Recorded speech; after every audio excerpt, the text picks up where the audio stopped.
Welcome back to Studio Chatter. If you have a teenager that loves to write, we've got some help for you. Let's welcome Jennifer Jenkins, the Executive Director of Writers Cube, to the table. Thank you. Welcome. Jennifer. Thank you. Jennifer and I just met 2 weeks ago. Yeah. You're a Spanish Fork resident. You are busy, so thank you for being here tonight. My pleasure. She's double booked tonight. Yes, in my day job at the magazine, she is featured as one of the angels among us. Which is not an uncomfortable title at all. So, I mean, we want to know a little bit more about you, but then let's dive into, it's a nonprofit organization, right? Right, So right. tell us a little bit first about who you are. So I am just an average Joe who is passionate about literacy. I started writing when I was a desperate, mom staying at home for the first time. Oh, okay. And I was going crazy. I had been in academia. I had really thrived in that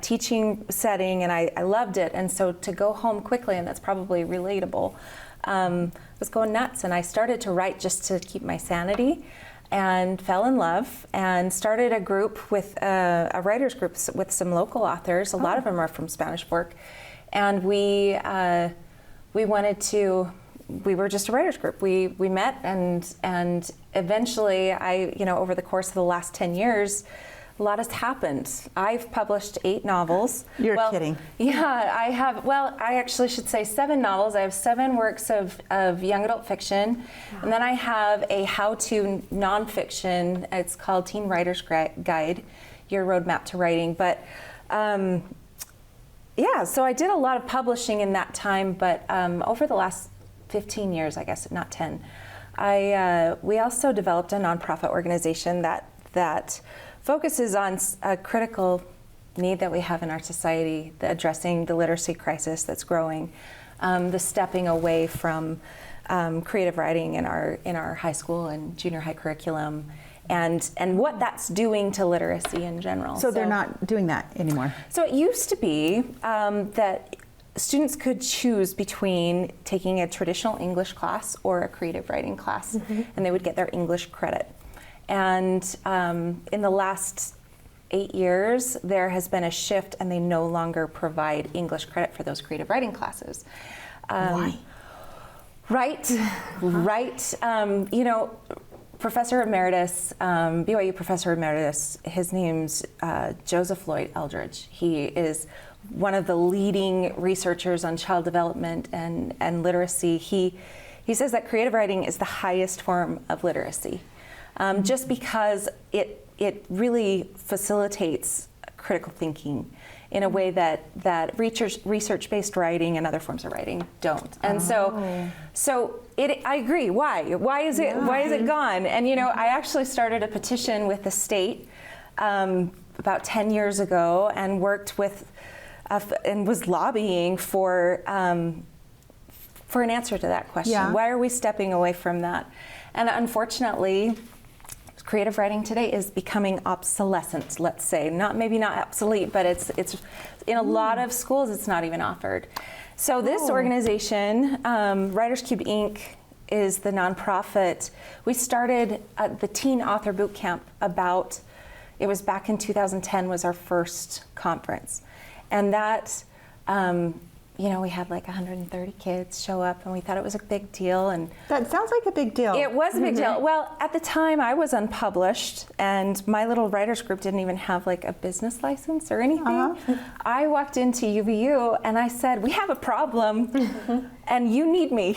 Wow. How are we going to do this? Right. And I mean, I don't even have an English degree, you guys. I'm a historian. So I look back at that and just wonder, what was I thinking? Like, why did I think that I could do it? And I think there's a lesson there. It's just that sometimes we have to qualify ourselves. Yeah. And so I did. I just went in. I said, we have a gap, and we need some programming. We have so many camps out there for football and dance and other extracurriculars, but we really need something that focuses on these creative kids to get them writing, because it's so critical to their growth educationally. A good writer, we want creative writers, right? We want good people that can formulate, can communicate well, but also I want a creative physician working on my case, and I want. Well, and I feel like the writing nowadays, like there's certain apps where you can just say, "Hey, I need a paper about this and Well, this." I was and just this. going to ask how is And then The AI is a right? huge conversation right Yes. now in the publishing industry. In fact, I was reading a long Discord thread about it last night with all of the Shannon Hale, Brandon Mull, all of the big authors in Utah are all on this private Discord, and we were discussing AI and that exact thing, because it's gotten even easier to not write than ever before. My son was like, "How will they even test us on writing a Right. paper anymore?" Right? Well, and English teachers have programs that they can run their digital assignments through, and it's somewhat Kind of knows effective. that's above your intelligence Yes. level, right? Right. Well, Add some thoughts in and there. if there's like a string of 10 words that can be found in a Google search somewhere else, then it'll flag it. But really, if we're not asking our teens to write creatively, we're missing the boat. We're missing some huge opportunities. So anyway, long story short, now Teen Author Bootcamp is one of the largest writers conferences for teens in the nation. We get about 1,000 teens every year that come to cool. Utah. Come to Utah. And all of these authors come and donate their time, massive authors that come and donate their time. It's very philanthropic and yummy feeling. Is it like just a week long, 2 weeks long? No, They stay here? No, What is it's it? actually just a 2-day deal. Okay. It's like Friday night and all day Saturday. And you guys just write.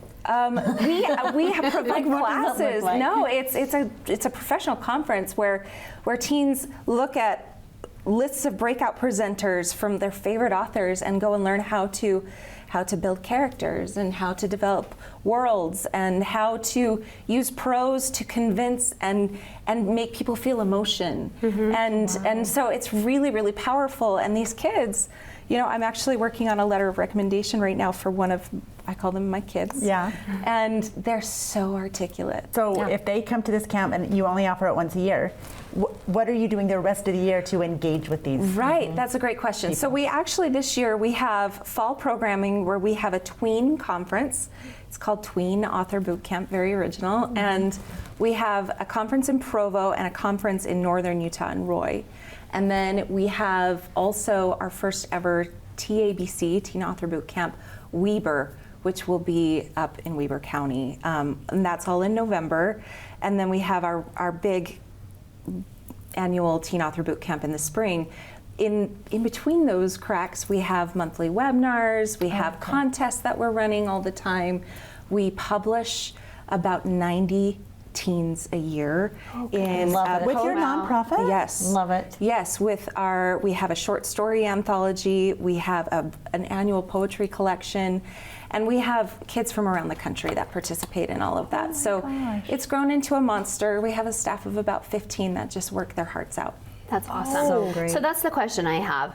For those that are already involved and maybe already engaged, already have an interest, what about some of those that don't know about this, or what's maybe the outreach for maybe those that need this? Right. Well, that's kind of one of our pillars is just community.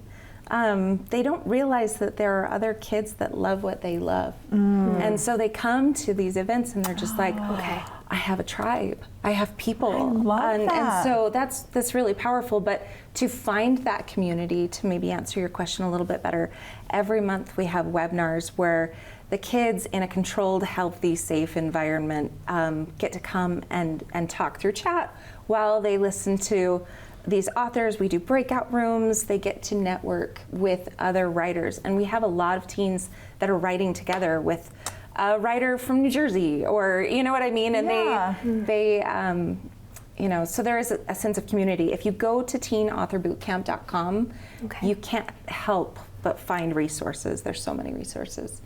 But yeah. Keeping it alive for Stacy. She loves to read. Oh, I do too. She does. So I think it's important to keep this generation reading. But I'm feeling like Stacy needs to take the boot camp. Oh, I feel like you no, should. I couldn't be. I feel like you could be a writer. I could not be a writer, but I loved one of the quotes that I loved in Utah Valley Magazine. You said, the research tells us that literacy, more than socioeconomics, more than any other factor, determines success in the future for a child. It's so true. And what we're seeing is that, okay, in 1 out of every, actually let me get the statistics right, First of all, let's talk about the socioeconomic divide, though, because that's really the problem. That's real. And it's exposure to books. We know how important it is to expose kids to words. What we found, and one of the reasons for our newer program, which is called Book Drop, is that 63% of low-income homes do not have a single age-appropriate book for their children. 60%? 63%.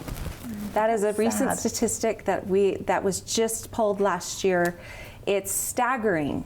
And what happens as an author when my publisher sends me to do book, to go on tour and do school visits, I was always sent to these affluent schools. These schools that had PTA funds and just that extra Parents that are like giving money to the school. or schools that could guarantee a minimum book order amount.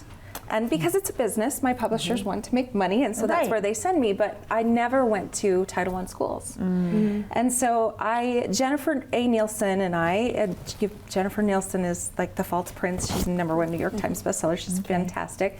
She and I developed the Book Drop program, which brings free books and author visits to children from Title I schools.